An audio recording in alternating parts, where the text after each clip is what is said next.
ராகவா, டேய் ராகவா. பா. சொல்லுங்கப்பா.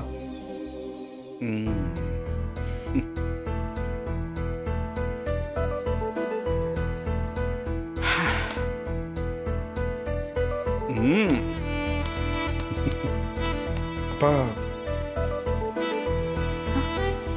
அப்பா என்னாச்சுப்பா? கலக்கிட்டடா. நான் இதுக்கு முன்னாடி உனக்கு பிசினஸ் பண்ண தெரியலன்னு பல தடவை திட்டி இருக்கேன். ஆனா அது எல்லாத்துக்கும் நீ பதில் சொல்லிட்டடா. நான் எதுவும் பண்ணலையப்பா. டேய், நம்ம குடும்பத்துக்குள்ள எவ்வளவோ பிரச்சனைகள் நடந்துட்டு இருக்கு. நியாயமா நம்ம இடத்துல யார் இருந்தாலும் தொழிலையோ வேலையிலையோ கவனம் செலுத்த முடியாது. ஆனா நம்ம கடையில போன மாச லாபத்தை விட இந்த மாசம் 2 மடங்கு லாபத்தை காட்டியிருக்க. உன்னை நினைச்சா எனக்கு ரொம்ப பெருமையா இருக்குடா. இது எல்லாமே எனக்கு நீங்க சொல்லி கொடுத்தது தானப்பா? சொல்லி கொடுத்தாலும் அதை ஃபாலோ பண்ண தெரியணும் இல்லடா. எப்ப ஒருத்தன் தன்னை சுத்தி எவ்வளவு பிரச்சனை இருந்தாலும் அது எல்லாத்தையும் ஒதுக்கி வச்சுட்டு தொழில்ல கவனமா இருக்கானோ அவனை வாழ்க்கையில யாராலையும் தோக்கடிக்க முடியாதுடா. டேய் ராகவா, நீ அந்த இடத்துக்கு வந்துட்டடா. எனக்கு அப்புறம் நீதான் என் இடத்துக்குன்னு எனக்கு நம்பிக்கை வந்துருச்சு.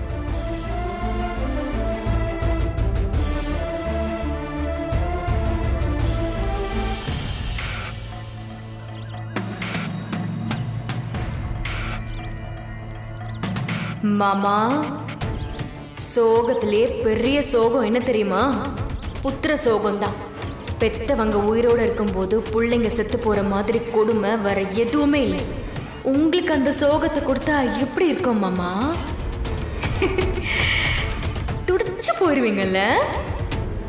3 பிள்ளைங்கள்ல ஒரு புள்ளைய நீங்க ஒதுக்கி வச்சிருந்தாலும் அந்த புள்ள மேலேயும் நீங்க உசுராதான் இருக்கீங்கன்னு எனக்கு தெரியும் மாமா. உங்களுக்கு புத்திர சோகத்தை கொடுத்து அழகு பார்க்கலான்னு முடிவு பண்ணிட்டேன் மாமா.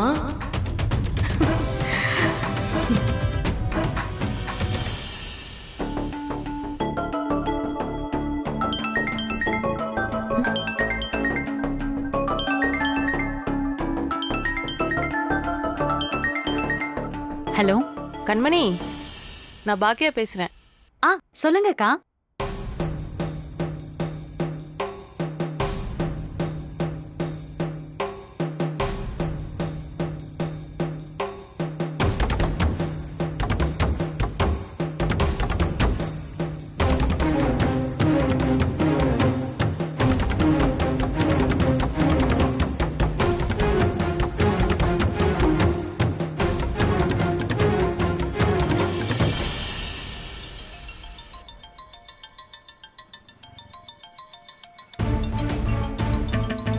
இவ எதுக்கு ஃபோன் பண்றா?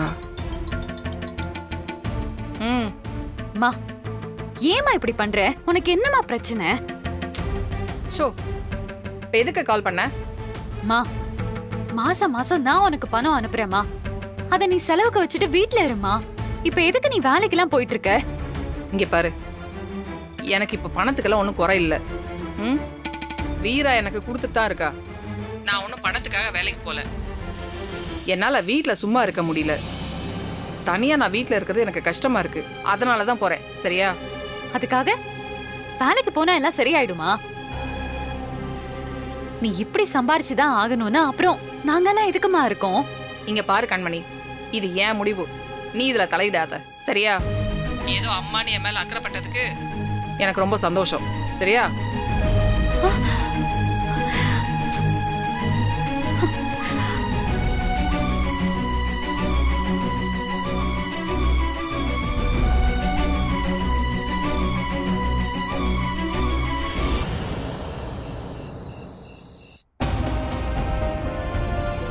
என்னாச்சு? டைம் வர ஆயிட்டே இருக்கு, வேற இன்னும் காணோம்.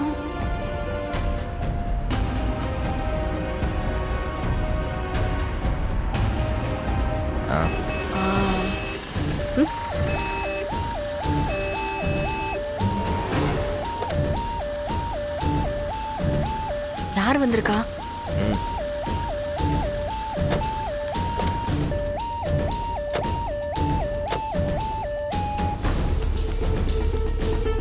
அம்மா வீரா. வாங்கத்த. ம். மா வீரா, எல்லாம் கேள்விப்பட்டேன். நீ எடுத்த முடிவு சரியா தப்பான்னு எனக்கு தெரியல. ஆனா ஒன்னு சொல்றேன் வீரா, வீரா தப்பான முடிவு எடுக்க மாட்டான்னு சொல்ற அளவுக்கு நீ வாழ்ந்து காட்டணும். ம்? ம், அதுதான் நீ எனக்கும் உன் அண்ணனுக்கும் செய்யற கைமாறு. ம். கண்டிப்பாமா. என்னை பார்க்கலாம் நீ வரவே முடியாதுன்னு சொன்ன. ஆனா பரவாயில்ல, இப்பயாவது உன் மனசு மாறுச்சு. எனக்கு அதுவே போதுமா. என் பொண்ணுக்கு பிரச்சனை இல்லாம வாழ்ந்தா நான் வீட்டுல நிம்மதியா இருந்திருப்பேன். ஆனா இங்க அப்படி இல்லையே. தூரமா நின்று கண் கலங்கி நிக்கிறத விட பக்கத்துல இருந்து உங்க கண்ணீரை தொடச்சு விடலான்னு நினைக்கிறேன். மா அழாதம்மா. என்ன நீ அம்மா, நாங்க நல்லதாம்மா இருக்கோம். மனசுக்கு ரொம்ப சங்கடமா இருக்குடி. அழாத. நியாயமா பார்த்தா நான் உங்க கூட இங்கதான் இருந்திருக்கணும்.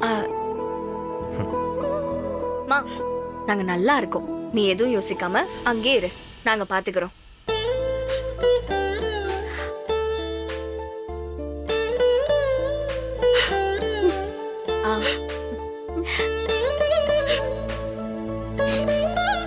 கண்ணை தொடச்சுக்கோ. வர மாப்பிள்ள. சரிங்க அத்தை.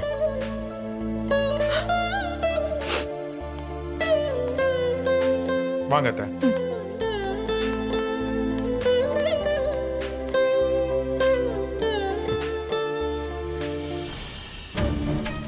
மா வாங்க அத்தை. வேற என்ன சொன்னாங்க? ம், உங்க அம்மா வராங்க. வாமா லட்சுமி, வா வாமா. வீரம்மா வாங்க.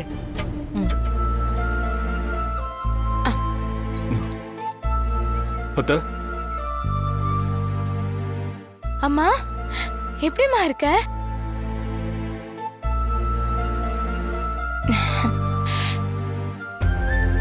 அப்பா, அத்தை தனியா தான்ப்பா இருக்காங்க. அதான் நம்ம கூடவே இருக்கட்டும்னு கூட்டிட்டு வந்துட்டேன். இவங்க இங்க இருக்கிறதுல உங்களுக்கு எந்த ஆட்சேபனும் இல்லல்லப்பா. என்னடா சொல்ற? இதுல எனக்கு என்னடா கஷ்டம்? நானே தங்கச்சி இந்த வீட்டுக்கு கூட்டு வரணும்னு நினைச்சிட்டு இருந்தேன். கூப்பிட்டா ஒத்துக்குமோ ஒத்துக்காதுன்னு தயக்கமாவே இருந்தது.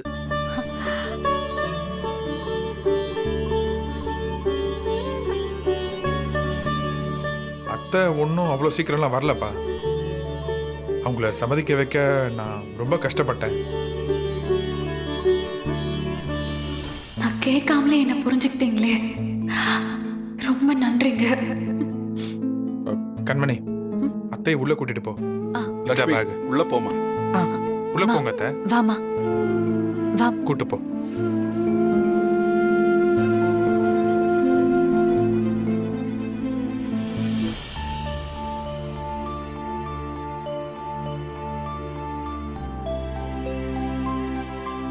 நாளைக்கு நான் சீக்கிரமா போகணும் கண்மணி. நாளைக்கு கடையில நிறைய வேலை இருக்கு, அதனால சீக்கிரம் எழுப்பி விட்டுரு. சரியா? சரிங்க. அத்தை, ஆ? இனி கலெக்ஷன். சரி போ, கை கால் கழுவிட்டு சாப்பிடு.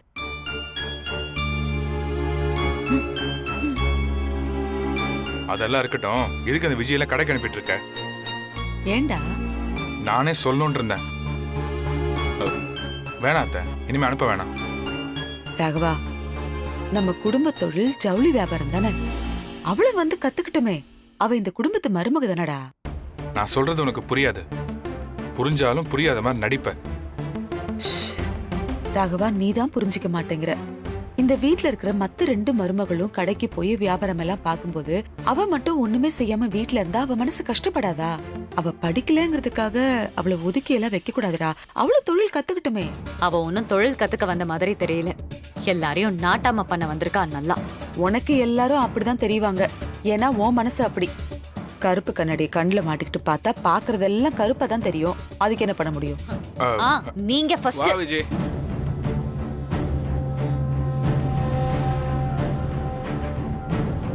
என்ன மச்சான், நீங்க என்னைய கூட்டு வருவேன்னு பார்த்தா என்னை அப்படி கடையிலே விட்டு வந்துட்டிய. உன்னை பிக்கப் பண்ணி டிராப் பண்றது ஒன்றும் எங்க வேலை இல்ல. ஏன் நாங்க சொல்லியா நீ கடைக்கு வந்த? தானா வந்தவளுக்கு தானா வர தெரியாது? சரி சரி, வந்த உடனே ஆரம்பிக்காதீங்க, போதும். விஜி, நீ போ, கை கால் அலம்பிட்டு வந்து சமையல் வேலையை பாரு. சித்தி, எனக்கு ரொம்ப அசதியா இருக்கு சித்தி. நீங்களே சமைச்சிடுறீங்களா?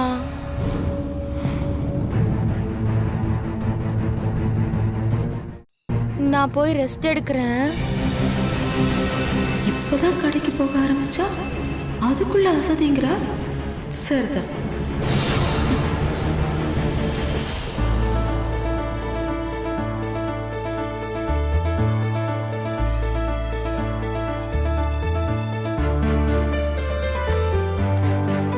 வள்ளி,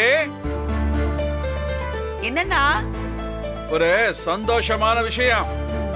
சந்தோஷமான விஷயம்னா அது வீட்டுக்குள்ள வந்து சொல்ல வேண்டியதானே? அங்க நின்னு கத்திட்டு இருக்க, உள்ள வாண்ணா.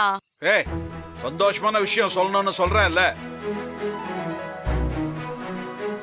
நம்ம காவேரி பேர்ல ஆசிரமம் கட்ட இடம் பார்த்துட்டு இருந்தோம்ல, ஆமா, அதுக்கு இடம் அமைஞ்சிருச்சு. வர வெள்ளிக்கிழமை பசங்க எல்லாரும் வந்து கையெழுத்து போடணும். நீ எல்லார்கிட்டயும் சொல்லிடு. என்ன? ஓ, மாறனுக்கு செய்தி சொல்லதான் அங்க நிக்கிறியா? கிடி, அவ்வளவுதான்னா? சொல்லிடலாம் சொல்லிடலாம். நான் சொல்லுண்ணா. கூப்பிட எல்லாரையும். இரு இரு, கூப்பிடுறேன். ராகவா, கார்த்தி, எல்லாரும் இங்க வாங்க. உங்க அப்பா உங்ககிட்ட ஏதோ செய்தி சொல்லணுமா? வாங்கடா சீக்கிரம். எதுக்கு இது சும்மா ஏலம் போட்டுட்டு இருக்கு? உன்னையும் கூப்பிடாம கூப்பிடுறாங்க, என்னன்னு கேளு. என்னாச்சு? வாடா, வா, நீ வா. என்னத்த எது கூப்பிட்ட? ராகவா, கார்த்தி, ரொம்ப நாளா அன்னிக்கு தம் பேர்ல ஆதரவு இல்லாத குழந்தைகளுக்காக ஒரு ஆசிரமம் கட்டணும்னு ஆசை. அண்ணி இருந்த வரைக்கும் சொல்லிக்கிட்டே இருந்தாங்க. அண்ணி போனதுக்கு அப்புறம் அதுக்காக அண்ணனும் இடம் பார்த்துக்கிட்டே இருந்துச்சு. சரியான இடம் அமையாமலே இருந்தது. இப்ப ஒரு நல்ல இடம் அமைஞ்சு வந்திருக்கான். அத சொல்றதுக்காக தான் அண்ணன் கூப்பிட சொல்லுச்சு.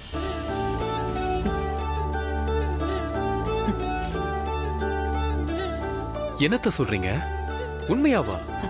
ஆமாடா. அதுக்கு வர வெள்ளிக்கிழமை காலையில 11 மணிக்கு 3 பேரும். 11 மணிக்கு 3 பேரும்.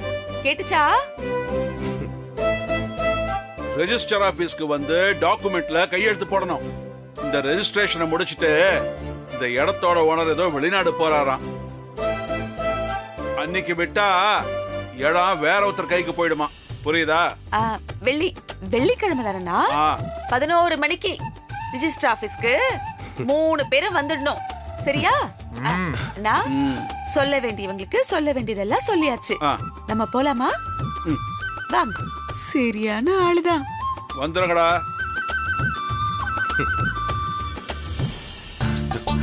டேய் கார்த்தி, இனிமே அத்தை எது சொல்றதா இருந்தாலும் வாசலுக்கு வந்துதான் சொல்லும். அவங்க செல்ல பையனுக்கு அப்பதானே கேட்கும். என்னடா கேட்டுச்சா? கேட்டுக்கொண்டா, வா. எனக்கு தகவல் சொல்றதுல இவனுக்கு பொறாம வேற பொங்குது. மரா, இது உங்க அம்மாவோட கடைசி ஆசை. கரெக்டா 12 மணிக்கு முன்னாடி ரெஜிஸ்டர் ஆபீஸ்க்கு போயிடணும். சரியா? இதெல்லாம் ஒரு விஷயமா? அதெல்லாம் போய்க்கலாம். சரி வா.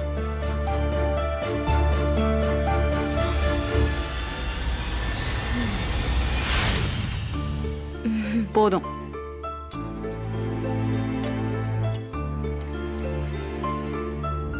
சித்தி, நீங்களும் உட்காருங்க, வாங்க சாப்பிடுங்க. இல்ல இல்ல இல்ல, இருக்கட்டும், நான் அப்புறமா சாப்பிடுறேன். எல்லாரும் சாப்பிட்டோம்.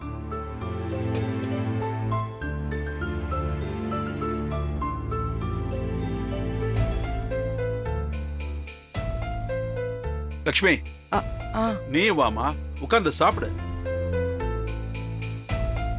மா, வாமா. வீரம்மா, வாங்க.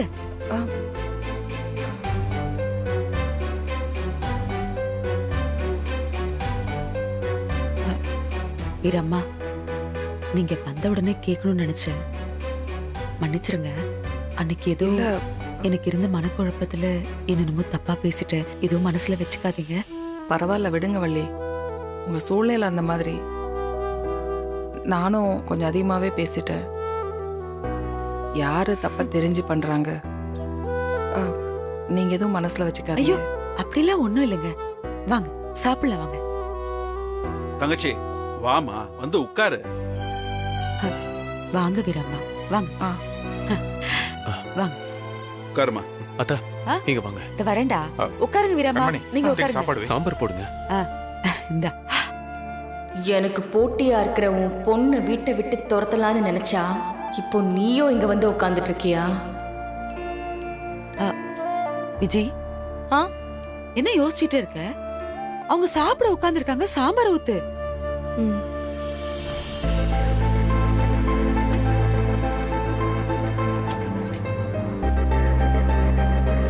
தங்கச்சி இப்பதாம எனக்கு நிம்மதியா இருக்கு. நீ அங்க என்ன பண்ணுவியோ ஏது பண்ணுவியோன்னு ரொம்ப கவலைப்பட்டுக்கிட்டு இருந்தேன். எப்படியோ நீ உன் பிடிவாரத்தை விட்டுட்டு வந்துட்ட. வார்த்தைக்கு மட்டும் இல்லம்மா, மனசாலையும் என்ன உன் கூட பிறந்த அண்ணனா நினைச்சுக்குமா. இந்த வீட்டுல உனக்கு எந்த குறையும் இருக்காது. சாப்பிடு.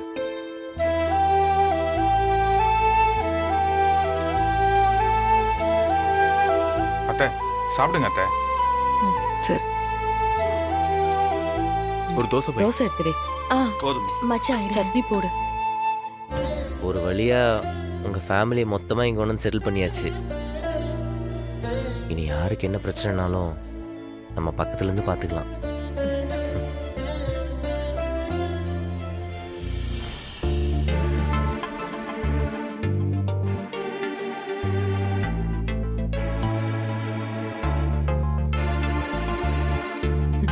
கண்மணி ஆ?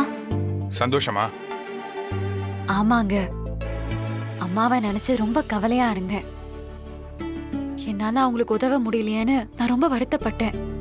ஆனா அவங்க வந்தது இந்த குடும்பமே ஏத்துக்குச்சு.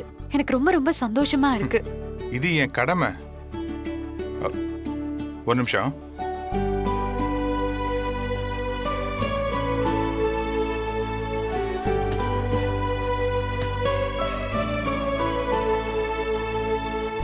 இந்தா என்னது இது?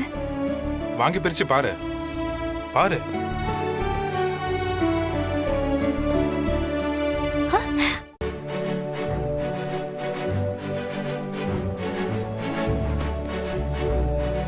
எப்படி இருக்கு? ரொம்ப நல்லா இருக்குங்க. இல்ல, நம்ம கடைக்கு புது கலெக்ஷன்லாம் வந்துருந்துச்சு. இந்த ஒரு பீஸ் தான் இருந்துச்சு. உனக்கு ரொம்ப நல்லா இருக்கும்னு எடுத்துட்டு வந்தேன். என்ன யோசிக்கிற? இல்ல, என் மேல உங்களுக்கு இவ்ளோ பாசமா? பின்ன நீ என் பொண்டாட்டி. அதில்ல, நான் நிறைய தப்பு பண்ணிருக்கேன். உங்களை எவ்வளவோ காயப்படுத்திருக்கேன். அதெல்லாம் நீங்க பெருசுப்படுத்தாம உங்க அன்பை நீங்க குறையாம காட்டுறீங்களே.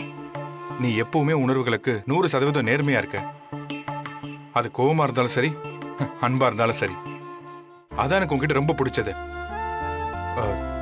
உன்னோட கோவம் அன்பா மாறுறதுக்கு ரொம்ப நாள் ஆகாதுன்னு நான் நம்புறேன் கண்மணி. சரி, புடவையை கட்டி பார்த்துட்டு அப்புறமா வந்து சொல்லு. ம்.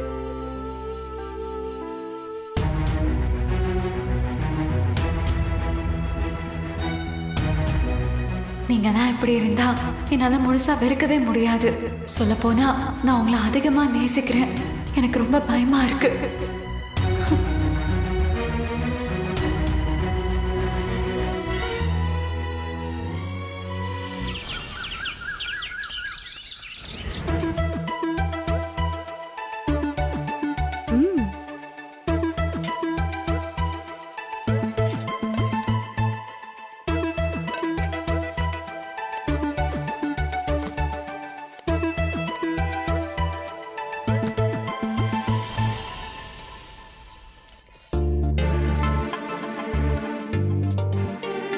என்னக்கா பாலை காய்ச்ச போறிய?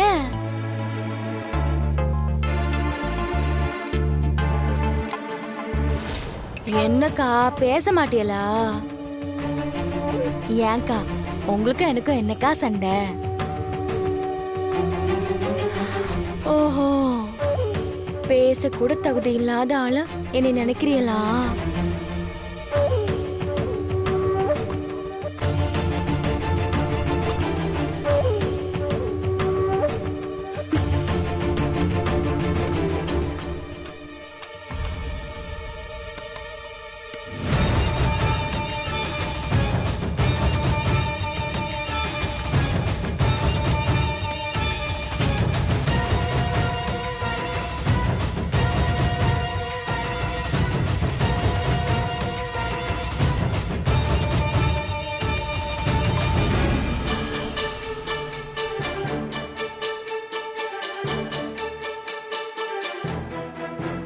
ஐயோ, என்னக்கா பால் கெட்டு போச்சு? சகுனமே சரியில்லையே. உன்ன மாதிரி ஆளுங்க இருக்கிற இந்த வீட்ல எப்படி நல்ல சகுனம் வரும்? உன்னாலதான். வந்த உடனே பால் காய்ச்ச போறீங்களான்னு வாய வச்ச பாரு, பால் தெரிஞ்சிருச்சு.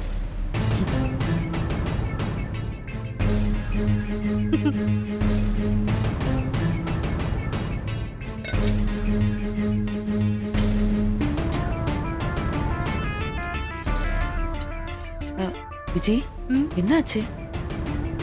காலையில வாங்கின பால் சித்தி, அத காய்ச்சினாக திரிஞ்சு போயிருச்சு. சகுனமே சரியில்லைன்னு சொன்னேன், அதுக்கு என்னைய திட்டிட்டு போறாக. காலங்காத்தால வாங்கின பால் திரிஞ்சு போயிருச்சுன்னா சகுனம் சரியில்லைன்னு தானே சொல்லுவாக. அது கூட நான் சொல்லக்கூடாதான் சித்தி. விஜி, வீட்ல ஒரு நல்ல காரியம் பண்ண போறோம். இந்த மாதிரி நேரத்துல நீ இப்படி ஒரு வார்த்தையை சொல்லலாமா?